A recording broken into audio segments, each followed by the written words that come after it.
conviction profonde est que notre démocratie n'est pas malade par la pléthore de partis politiques, ni malade par le nombre de candidats.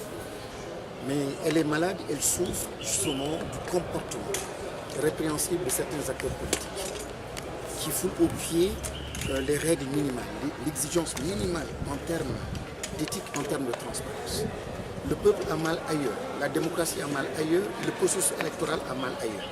Les vraies questions, lorsqu'on interroge ou lorsqu'on veut améliorer le processus électoral, c'est des questions qui sont liées au financement des partis politiques.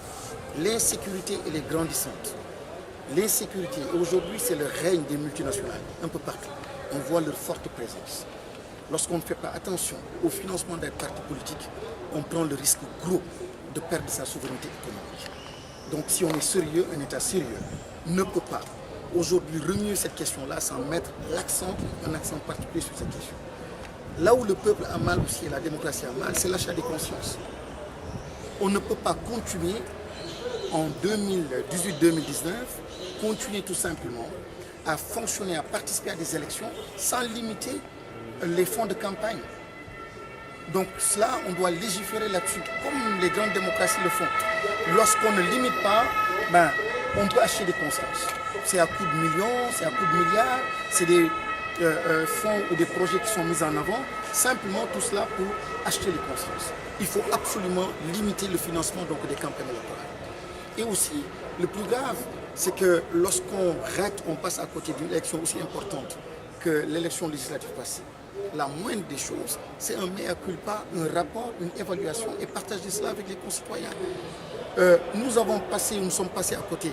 Ce n'est pas le jour de l'élection.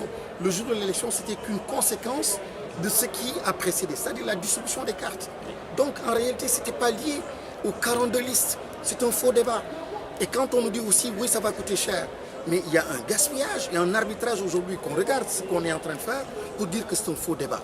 Le vrai débat, lorsqu'on parle de processus électoral, de code électoral, je m'attendais, le peuple sénégalais s'attend à d'autres réformes, d'autres modifications, mais pas simplement une soi-disant limitation ou rationalisation qui ne veut absolument rien dire parce que ça n'améliore pas la qualité du processus électoral. La qualité, c'est la liberté des citoyens.